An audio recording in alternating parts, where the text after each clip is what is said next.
Coming up, a fascinating conversation with a former U.S. government intel officer who spent more than a decade facing down America's enemies in hot zones across the Middle East.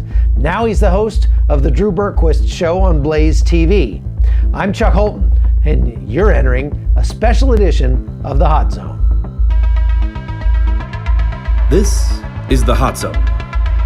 Engaging with the news in a whole new way, international war correspondent Chuck Holton brings insight into areas of crisis and lets you help those affected.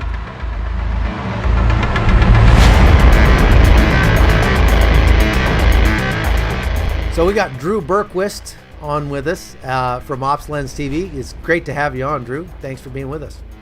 Hey, great to be here, Chuck. Thanks for having me. Yeah, you bet. Hey, give our listeners an idea about your background. Who's this guy, Drew Berquist, we're talking to? So I'm a former counterterrorism officer. I spent, just under 15 years in the intelligence community, primarily overseas, and primarily working for CIA. I have worked for some other agencies as well, but performed counterterrorism missions and worked with some awesome people and spent the lion's share of it in Afghanistan, conducting operations there, but also towards the end, of course, we had this group ISIS pop up that we're all familiar with.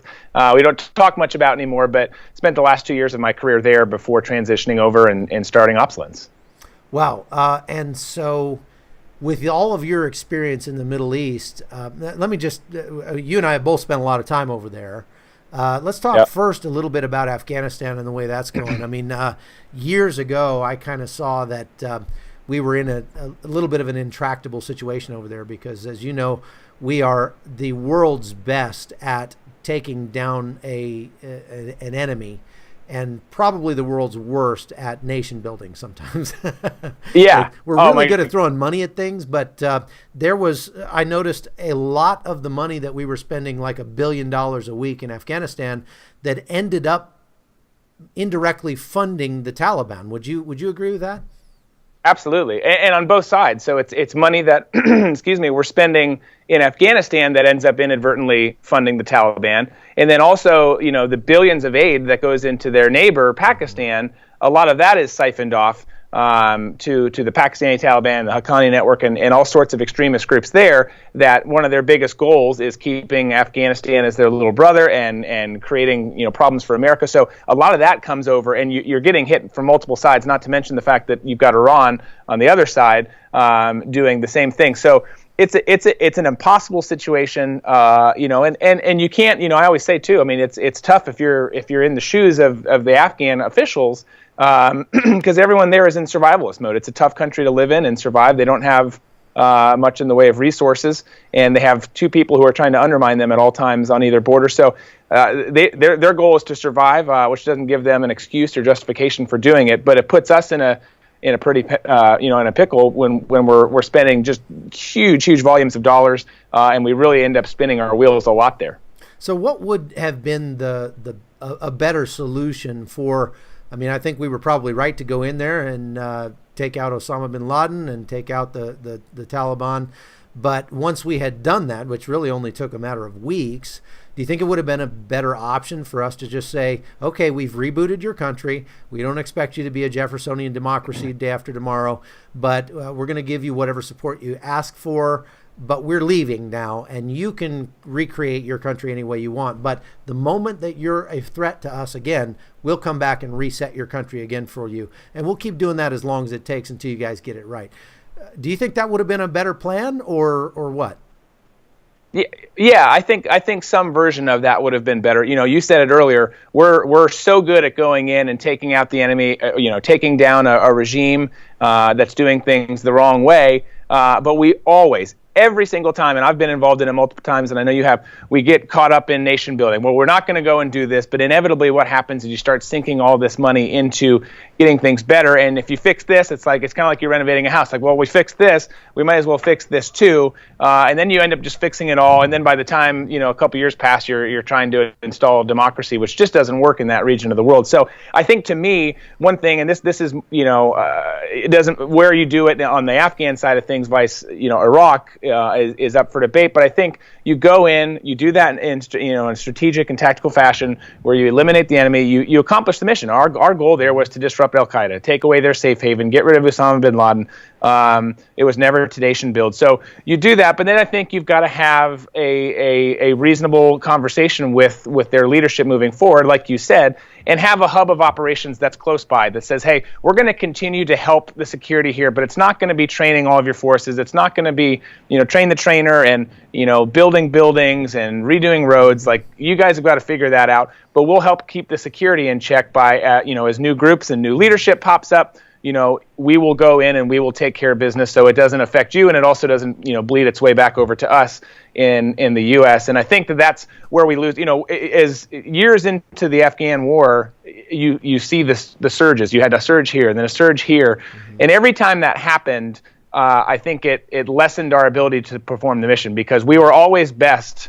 And we are always best when it's a small footprint. We've got, elite special operations units. We've got intelligence officers and the limited support that they need, both at their base and in the air to perform those missions. That's when it's cleanest, it's easiest, and we get the job done. When you start bringing in, an additional, 500 people here and 10,000 people here, and it just gets muddy. The rules of engagement, everything changes, and it always starts to go downhill, and that's what we've seen there. Absolutely. I can't agree more. I mean, what I saw going back to Afghanistan twice a year for, 10 years was that every time I showed up, there was another layer of bureaucracy. There were another a general or two in Kabul, and everything just got stupider. At some point, they got to the point where there were full-bird colonels handing out tickets on base in Kandahar if you walked to the chow hall without your road guard belt on.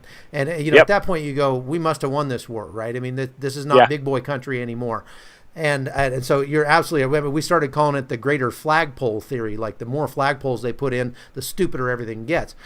I totally agree with that. Now, what do you think? What's your opinion about the tendency or the idea that's been floated of replacing a vast majority of the U.S. troops over there with independent contractors, PMUs? Obviously, Eric Prince has pushed this very hard and said that it would be much more cost effective. There would be less political capital involved because there are a lot fewer Americans on the ground doing that. And in the long run, it'd be cheaper. What do you think about that? Well, I think that there's a lot of elements of truth to it. I think that it can be, tricky. I think that, what people forget too, and even some people in the government forget, I spent a lot of my career as a consultant or a contractor, and we were the operational wing for our particular organization and what we did there. But people forget that and forget that really you're more of the same. So it depends on how they do it. If it's, hey, we're going to have this group that is, hired and responsive completely to the Pentagon or to CIA or DI or whomever, then to me it's really not a whole lot different than it is now. We're just paying people through a different pay mechanism, and it's different folks there. But in terms of the continuity that it brings, I think that's one of the things that contractors do bring of value, and particularly speaking on the intelligence side of the house, deployments for U.S. MIL, depending on what if you were conventional or right. Special operations, like 3 months to 9 months or something.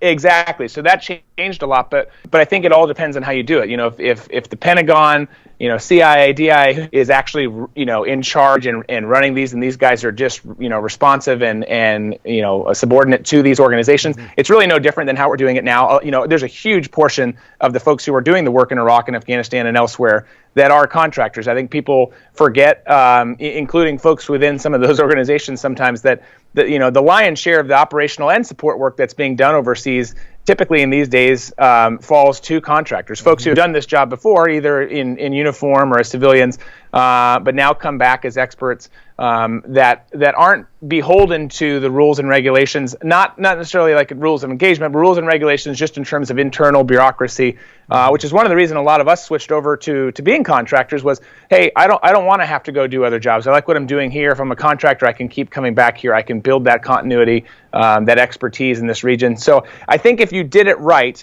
and you gave them the support necessary, however that comes about. Obviously, there's a lot of details that would have to go into this plan.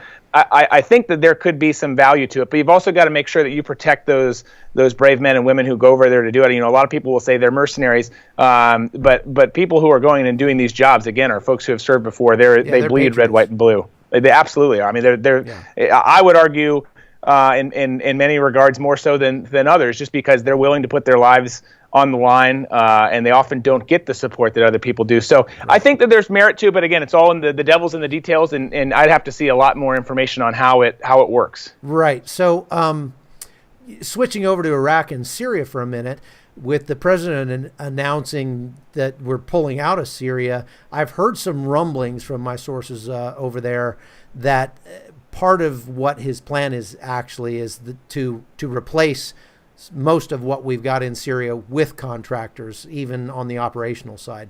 What do you think about that idea? I mean, the merits of that idea.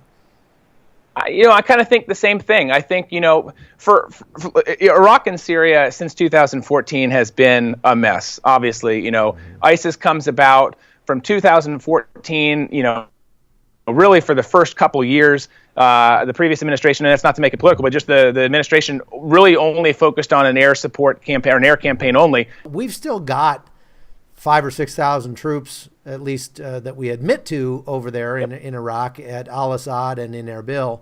What would you say those guys are engaged in right now? What is it that's their main mission at this point? One thing that's lost in the sauce with all this is maintaining great relations with the Kurds, because the Kurds in Erbil and Sulaymaniyah and elsewhere, even though those are two separate parties within Kurdistan, are just great allies. They're awesome people to work with. They're some of the best that I've ever worked with. But the lion's share of the efforts there are, obviously keeping that relationship alive, but intelligence operations, discovering where, new networks are popping up, who the figures are, and then working with special operations forces and local forces, and or, trained militias to go in and take care of those problems, if you will. So a lot of that is keeping the stability, but also saying, hey, we've knocked you out, which was the effort, as recent as last year. And now it's kind of keeping it that way and keeping everything kind of together, if you will, with Syria being a total mess, Iraq still being a mess. Mm-hmm. So most of those folks there are operational, and it's a quiet group, and the numbers are different than what people know, but it's a small and effective footprint, which is great. And Kurdistan, to my point earlier about having a hub in the region, Kurdistan is an ideal region to have such a hub. Hey, we're going to have a small footprint here, folks that, there's special operations, we've got air support, we've got everything we need to stamp out something that happens in Iraq or Syria, something that happens in, anywhere else in the Middle East, frankly, because they're great partners, and it's going to be key that we do, I think, keep some folks there, particularly, again, with Iraq, where it is now and where it always is going, which is always just sadness and chaos. So yeah, well, I really believe that the vast majority of the success that the Iraqi army has had in the fight against ISIS is directly due to intelligence that we are providing. I don't think anybody in the world has the SIGINT capabilities that we do. And so if we were to pull out and not provide that stuff, they're not going to have any kind of success really over there against ISIS, because that'll put them both on a real level playing field. And, we say ISIS, but in reality, that whole region is all Sunni, and part of the reason that ISIS was able to take over the northern part of Iraq so quickly with about 750 guys was that they were pretty much supported by the Sunni majority up there. And the Sunnis saw it as an opportunity for them to, take their Yazidi neighbors home, or their, Christian neighbors business or something like that. And leaving a vacuum there is going to be very, very dangerous. And so you're right. I think it's extremely important that we stay there, even just to play referee between all the various factions. It really, it sounds so simple, but it won't necessarily always work that way. But for the most part, and for now and where we are, that really is. That's all you got to do. Someone's got to be there to if you're a leader, grooming the next group, or you're an existing group that's trying to reclaim, some sort of fame and get yourself back in the limelight, you're far less willing to do so knowing that there are U.S. commandos and U.S. intelligence operators in the area, because they know that they're going to lose. So it really keeps things at bay a little bit. It's always going to be broken over there with just relations between the Sunni and the Shia, and with Iran's involvement, particularly in Baghdad. But having us there in the region is key, and I think it's going to be really, really important moving forward, because they can't do it on their own. We saw what happened when we left them to do it on their own before. They're just not trained and equipped to pull it off. Yeah, just watch them do jumping jacks, and they'll tell you all you need to know. That's right. That's right. Well, and I think that having that bracket around Iran with Afghanistan and Iraq is extremely important until the day that Iran is no longer a threat. So, yeah, I agree with you there. Hey, we're out of time. Thank you so much, Drew. I really appreciate you being on with us and giving us your perspective. It's definitely the expert perspective we were looking for. So thank you, and we hope to get you on again soon. You got it, Chuck. Thanks for having me. All right, take care. The Hot Zone is produced by Amy Holton and Livefire Media. Copyright 2019.